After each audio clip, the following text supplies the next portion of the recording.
Hello दोस्तों, आपका स्वागत है मेरे YouTube channel Ashwin Malu R S पर। इस वीडियो में हम जो PT 365 इकोनॉमिक्स की उसको डिस्कस करेंगे। तो जो पहला टॉपिक है PT 365 में वो है कि जीडीपी एस्टिमेशन इन इंडिया। तो जो ये डेटा ये तो हमारे काम का नहीं है, जो कंसेप्चुअल पार्ट है उसको हम डिस्कस करेंगे, ठीक है। तो इसमें जो सबसे इम्पोर्टेंट एक चीज़ अभी जो Q3 का डेटा आया है 2023-24 का, उसमें हमें एक ट्रेंड दिखा कि जीवीए जो उसकी ग्रोथ रेट तो 6.5% रही और जीडीपी की ग्रोथ रेट 8.4% रही। आपने सुना होगा भी न्यूज़ में था कि जीडीपी की ग्रोथ रेट बहुत थर्ड क्वार्टर में बहुत ही ज़्यादा रही 8.4%, लेकिन जो जीवीए की ग्रोथ रेट थी वो 6.5% रही। तो इतना बड़ा गैप जीवीए और जीडीपी में क्यों है, वो ये कंसेप्चुअल सवाल पूछा जा सकता है। तो इसको समझने की कोशिश करते हैं। देखिए, सबसे पहले तो हम समझते हैं कि जीडीपी और जीवीए में डिफरेंस क्या होता है। तो जीडीपी और जीवीए में डिफरेंस होता है कि जीडीपी जो होती है वो market value of all final goods and services produced with in the territorial boundaries of a country for a given period. तो ये market value of all goods and services होती हैं। तो इसका मतलब है कि ये जो है ये किस चीज़ को दिखाती है, डिमांड साइड को। ये कंज्यूमर की साइड से इकोनॉमी को समझाती है, क्योंकि market value of all goods and services है final goods and services, intermediate नहीं, फाइनल गुड्स एंड सर्विसेज। तो ये डिमांड साइड जो कंज्यूमर साइड है उसको दिखाती है। और जो ग्रॉस वैल्यू एडिड है वो total value of goods and services produce with in a country after deducting the cost of inputs and raw material, यानी जो टोटल वैल्यू एडिड कितना हुआ इकोनॉमी में, ठीक है। इसके लिए क्या करते हैं, जो वैल्यू ऑफ आउटपुट निकालते हैं और उसमें से इंटरमीडिएट जो गुड्स हैं उसको माइनस कर देते हैं, तो आपको टोटल वैल्यू एडिड मिल जाता है। अब देखिए, ये तो हो गया प्रोड्यूसर सप्लाई साइड। तो जो जीवीए जो आपका होता है वो प्रोड्यूसर और सप्लाई साइड दिखाता है, और जीडीपी जो आपका डिमांड साइड या कंज्यूमर साइड दिखाती है। तो पहला डिफरेंस तो ये। दूसरा, सबसे पहले कि तो पर्पस क्या है जीडीपी का। तो जीडीपी चूँकि सारी कंट्रीज में अपनी जीडीपी को मेज़र करती हैं, कैलकुलेट करती हैं, तो जो इकोनॉमी है, जो जीडीपी है दूसरी कंट्रीज़ की इकोनॉमी को कंपेयर करने के लिए जीडीपी एक इम्पॉर्टेंट बेंचमार्क है। लेकिन अगर आपको सेक्टर वाइज डिटेल्स जाननी हो, क्योंकि अभी देखेंगे कि वैल्यू एडेड में कैसे इसको जीडीपी को कैलकुलेट करते हैं, तो अगर सेक्टर वाइज डिटेल्स के लिए प्राइमरी सेक्टर कैसा काम करे, इंडस्ट्री कैसा करिए, कंस्ट्रक्शन सेक्टर में क्या सिचुएशन इकोनॉमी के हाल फिलहाल, तो अगर सेक्टर वाइज डिटेल्स चाहिए तो हमें जीवीए को देखना पड़ता है।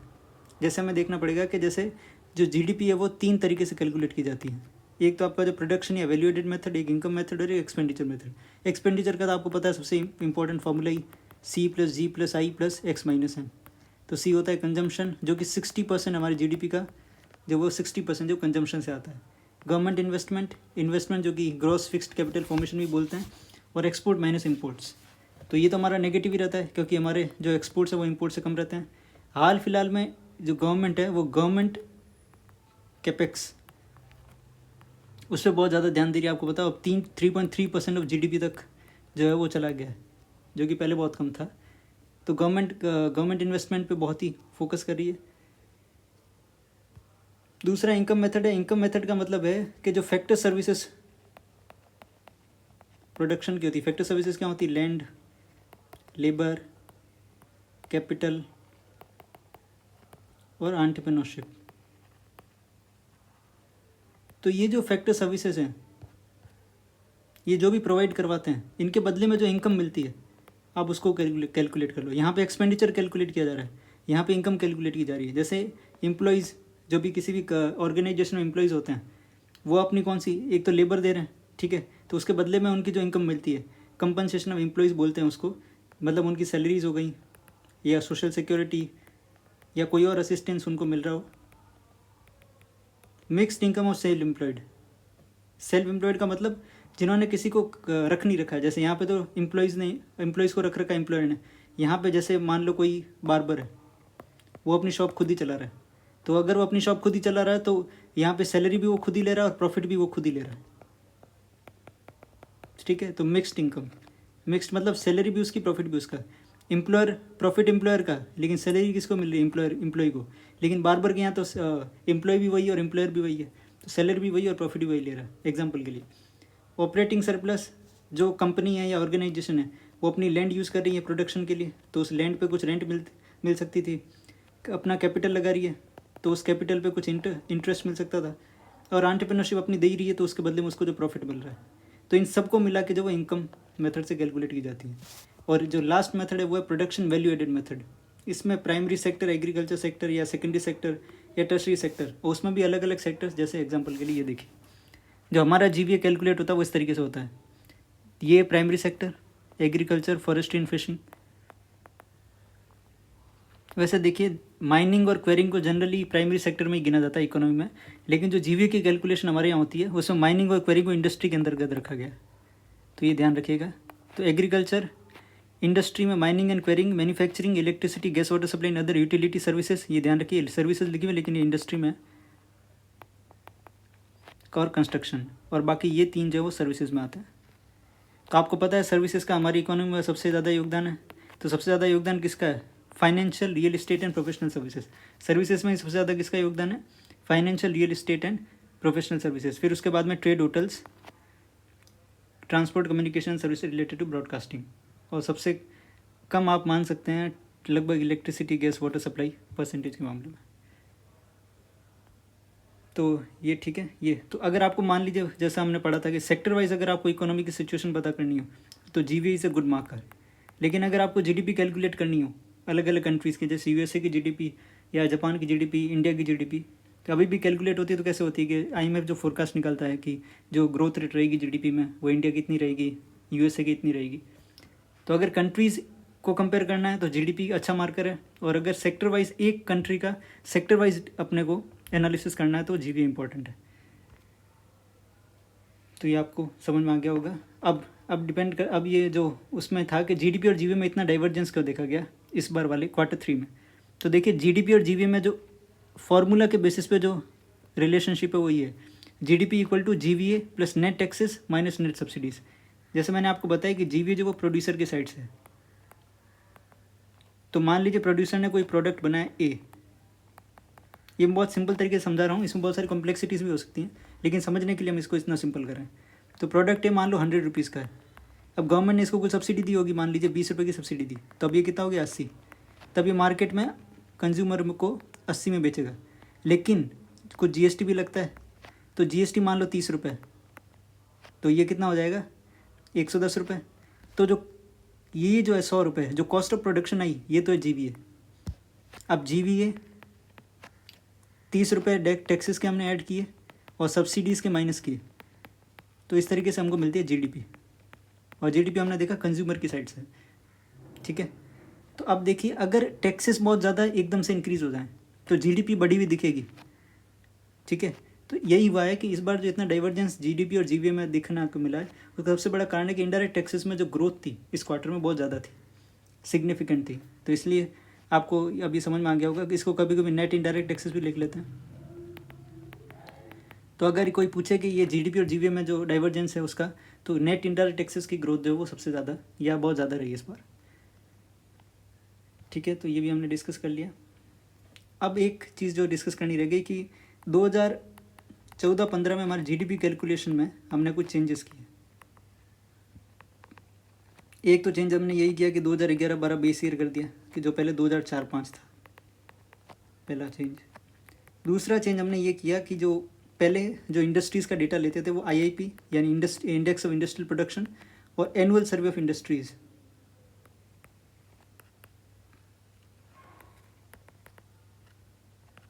इससे लेते थे। लेकिन अब एक पोर्टल है मिनिस्ट्री ऑफ कॉर्पोरेट अफेयर्स का MCA21, इस पर कंपनीज जो डिटेल्स डालती हैं उससे हम लेते हैं MCA21 से। ठीक है, और तीसरा अब हम जीडीपी एक तो मार्केट प्राइस पे और जीवीए बेसिक प्राइस पे इसको कैलकुलेट करते हैं। अब ये 2021 जो यूपीएससी का मेंस का एग्ज़ाम था GS3 का, उसका पहला सवाल यही था कि 2015 के बाद में हमने मेथोडोलॉजी में जीडीपी के कैलकुलेशन की उसमें क्या चेंजेस किए। तो ये मोटा मोटी जो चेंजेस, तो ये जो पहला टॉपिक था हमारा वो हमने लगभग कवर कर लिया है। इसमें यही लिखा हुआ है, ठीक है, आप इसको पढ़ लीजिएगा।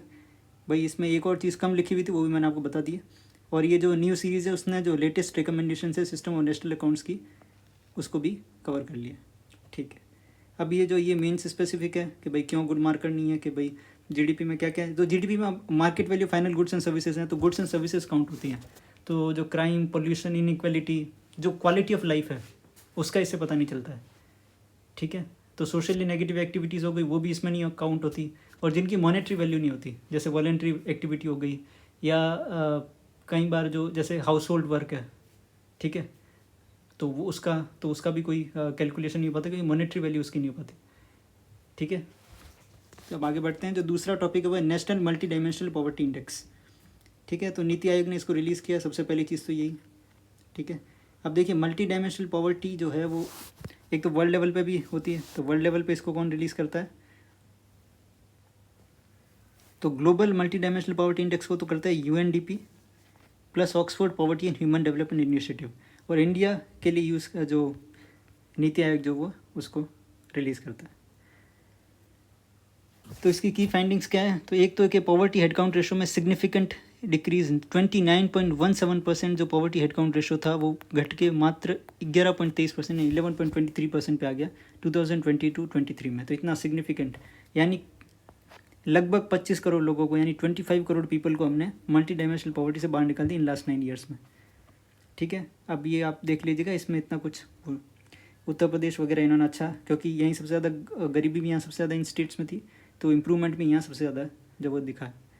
अब देखो ऑल 12 इंडिकेटर्स में सिग्निफिकेंट रिडक्शन मिला। सबसे हाईएस्ट डिप्रीवेशन जो दिखा है वो कुकिंग, फ्यूल एंड हाउसिंग में, ठीक है। और लोएस्ट डिप्रीवेशन लेवल कहाँ दिखा है? Child and adolescent mortality, electricity and bank account में। और एक एसडीजी टारगेट जो आपको पता है एसडीजी हमारे हैं, तो उसमें गोल्स हैं 17 गोल्स हैं और 169 टारगेट्स हैं। तो टारगेट 1.2 है, वो है कि मल्टी डायमेंशनल पॉवर्टी को हमें कम से कम आधा करना है। तो वो ये कहना चाह रही जो ये रिपोर्ट के हिसाब से कि हम जल्दी उसको अचीव कर लेंगे 2030 से बहुत पहले। फिर हमने जो ये कैलकुलेट किया है उसके लिए हमने एल्कायर फोस्टर मेथोडोलॉजी को यूज़ किया है, जो कि ना सिर्फ इंसिडेंस को बल्कि इंटेंसिटी को, यानी कितने गरीब है सिर्फ वो नहीं, गरीबी किस हद तक है, इंटेंसिटी क्या है गरीबी की, वो भी कैलकुलेट इसमें की जाती है।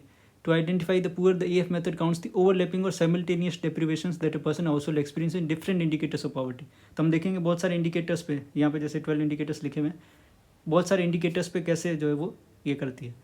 अब देखिए ये गवर्नमेंट ने किया था global indices for reforms and growth initiative. तो गवर्नमेंट ने कहा कि ग्लोबल इंडिसेस जो होती हैं वो इंडिया की जो कॉन्टेक्स्ट स्पेसिफिक है उसको कैप्चर नहीं कर पाती, तो नीति आयोग को नोडल एजेंसी बना के अब नीति आयोग क्या करती हैं, जो ग्लोबल इंडिसेस हैं उनको इंडिया के कॉन्टेक्स्ट में जो वो अलग से कैलकुलेट करती है। तो ये global indices for reforms and growth initiative, उसके लिए नीति आयोग नोडल एजेंसी है। तो एमपीआई को भी इसने कैलकुलेट किया जैसे, ठीक है। ये हमने एल्कायर फोस्टर पढ़ी ली, ठीक है। अब इसमें क्या करते हैं, according to AF methodology an individual is considered MPI poor with the deprivation score equals और exceed India's national MPI poverty cut off 33.33%। तो ये जो कट ऑफ है उसको या तो इक्वल करे या एक्सीड करे, तो जो डेप्रिवेशन स्कोर जो उसको, तो हम उसको MPI poor and multi dimensionally poor मानेंगे। अब हेड काउंट रेशियो क्या होता है, हाउ मैनी आर पुअर, यानी ये नंबर बताता है कि कितने पुअर है। तो proportion of multi dimensionally poor in the population is arrived at by dividing, तो कितने हमारे यहाँ पुअर है multi dimensionally divided by total population. तो ये तो हो गया आपका हेड काउंट रेशियो। अब इंटेंसिटी, एवरेज प्रोपोर्शन ऑफ डेप्रिवेशंस, ठीक है। तो हम अलग अलग इंडिकेटर्स देखेंगे उसमें, तो इंटेंसिटी वाली जो बात थी वो हो गया आपका इसमें, ठीक है। To compute intensity the weighted deprivation scores of all poor people are summed up and then divided by the total number of poor people. तो सारा जो डेप्रिवेशन है उनका वेटेड जो स्कोर्स हैं उनको सम किया जाता है और फिर जो जितने total number of poor people है उसे डिवाइड किया जाता है। फिर एमपीआई कैसे वैल्यू होती है, तो multiplying the head count ratio and intensity of poverty reflecting both the share of poverty. तो फिर इनको एच इंटू ए, तो इंटेंसिटी और हेड काउंट रेशियो दोनों को क्या करते हैं, मल्टीप्लाई कर देते हैं, जिससे कि ना सिर्फ हमें ये पता चले कि पॉवर्टी में कितने लोगों का शेयर है, बल्कि किस हद तक, किस डिग्री तक जो है वो डिप्रिवेशन फील कर रहे हैं, महसूस कर रहे हैं। अब देखिए इसमें दो चीज़ें हैं कि जो ग्लोबल एमपीआई है उसमें तो सिर्फ 10 इंडिकेटर हैं, जो नेशनल एमपीआई उसमें 2 इंडिकेटर और जोड़े गए हैं, एक तो मैटरनल हेल्थ और एक बैंक अकाउंट। तो हेल्थ है, अब देखो जो डायमेंशन है वो तो 3 है, हेल्थ, एजुकेशन और स्टैंडर्ड ऑफ लिविंग। फिर इसके अंदर भी अलग अलग इंडिकेटर हैं। तो हेल्थ में तो न्यूट्रिशन, ठीक है। अभी आप पढ़ लीजिएगा, इसमें ये बहुत सारी डिटेलिंग दी गई है कि हेल्थ में न्यूट्रिशन में क्या क्या देख रहे हैं, वो अंडर नोरिश्ड है क्या, और जो बीएमआई इंडेक्स है, बॉडी मास इंडेक्स, वो कितना है, और एनी चाइल्ड उसका अंडर नोरिश्ड तो नहीं है, ठीक है। इसके बाद चाइल्ड एंड एडोलेसेंट मोर्टेलिटी, ठीक है, भी अंडर 18 ईयर्स ऑफ एज से कोई इसकी डेथ तो नहीं हुई है जो सर्वे के 5 साल पहले। मैटरनल हेल्थ ये हमने जोड़ा है अपने, क्योंकि ग्लोबल एमपीआई में ये इंडिकेटर नहीं यूज़ लेते हैं, ठीक है। फिर एजुकेशन में ईयर्स ऑफ स्कूलिंग और स्कूल अटेंडेंस। फिर स्टैंडर्ड ऑफ लिविंग में, ठीक है, बैंक अकाउंट को हमने जोड़ा है, ठीक है। तो cooking, fuel, sanitation, drinking water, electricity, housing, assets and bank account.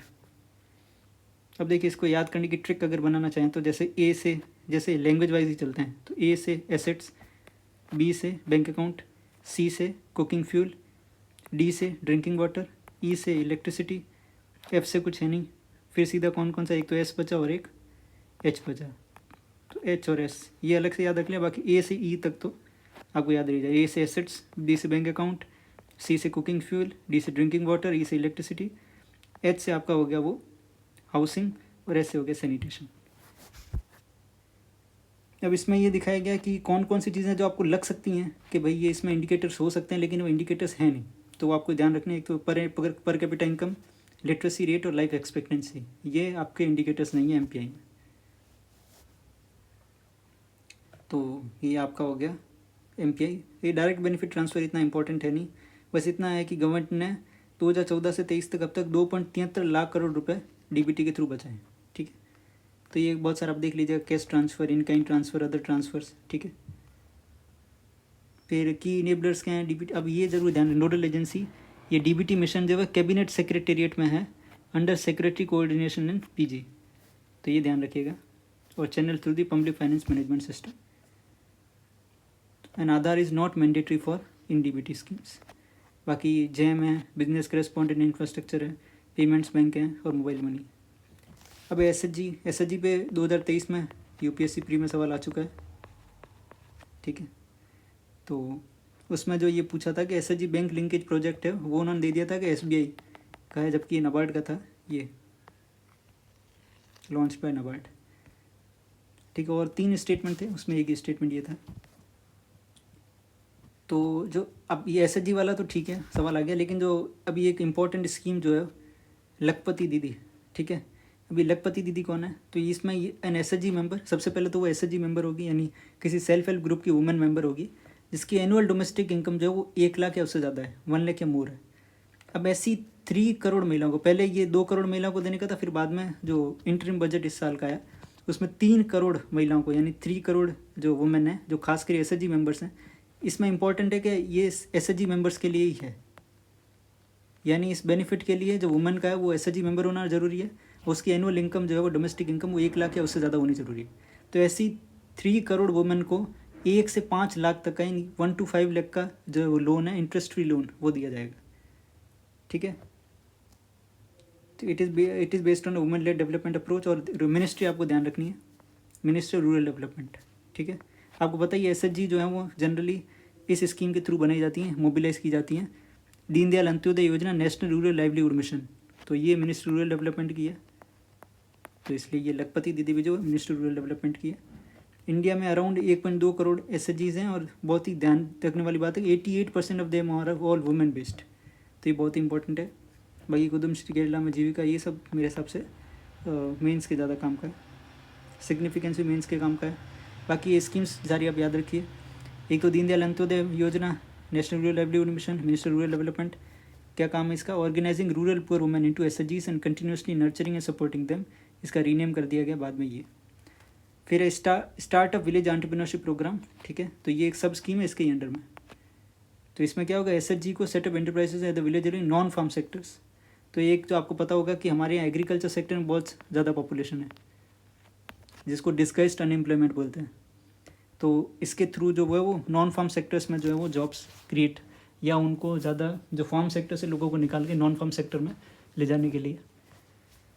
फिर महिला किसान सशक्तिकरण परियोजना, ठीक है, ये भी एक सब स्कीम है अंडर दिस, ठीक है। तो आपको यहाँ पे डाउट हो सकता है क्योंकि किसान है तो एक मिनिस्टर ऑफ एग्रीकल्चर, लेकिन चूंकि ये सब स्कीम है अंडर दिस तो मिनिस्टर रूरल डेवलपमेंट, तो ये ध्यान रखना है आपको। फिर है दीनदयाल उपाध्याय ग्रामीण कौशल्य योजना, ये भी इसके अंदर एक सब स्कीम है। वुमन इनिशिएटिव, ये गवर्नमेंट ई मार्केट प्लेस, ठीक है, to encourage the participation of women entrepreneurs and self help groups from the informal sector on GM portal. आपको पता है जो गवर्नमेंट ने प्रोक्योरमेंट के लिए, जो गवर्नमेंट ऑफिसर्स होते हैं उसमें प्रोक्योरमेंट के लिए एक अपना पोर्टल लॉन्च किया है, ये government e market place portal. ये वर्क करता है वैसे अंडर मिनिस्टर ऑफ कॉमर्स, ठीक है। Central sector scheme for providing drones to, तो आपने पता आप ये सुना ही होगा कि 15,000 सिलेक्टेड वुमेन एसएचजीज को ये ड्रोन्स प्रोवाइड करने की, ताकि वो क्या करें, जो rental services to farmers for agriculture purpose, यानी फार्मर्स को रेंट पे दे सकें ड्रोन्स को। तो ये ड्रोन्स डिस्ट्रीब्यूट किए जाएंगे 15,000 सिलेक्टेड वुमेन एसएचजीज को, ठीक है, और वो फिर आगे रेंट पे देंगे फार्मर्स को। तो ये है। फिर एसएचजी बैंक लिंकेज प्रोजेक्ट जैसे मैंने कहा ही, नाबार्ड, ठीक है। तो as per the ministry rural development the bank loans of about 7.68 lakh crore have been accessed by SHG as of November 2023 since financial year 2013-14 under the SHG BL project. ये savings led micro finance model है, launch by NABARD, ठीक है।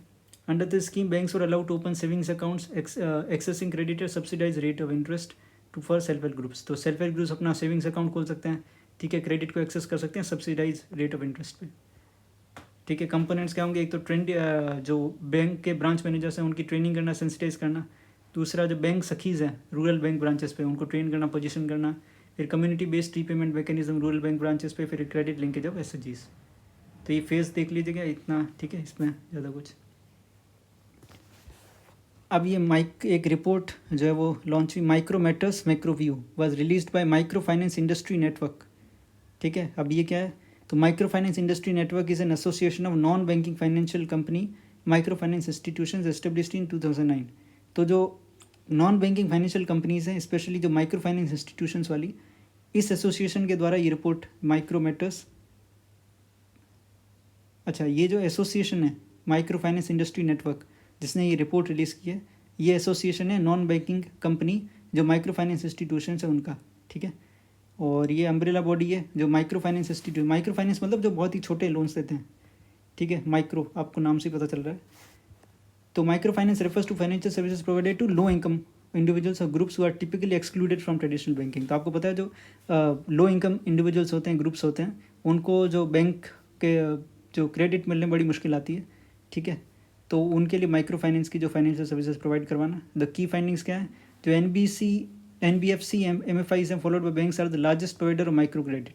यानी सबसे ज़्यादा micro credit कौन देते हैं, सबसे पहले तो बैंक्स, फिर बैंक्स के बाद में NBFC MFIs gross non performing asset जो है वो डिक्रीज़ हुआ है 5.6% से 2.7% पहुँच गई है।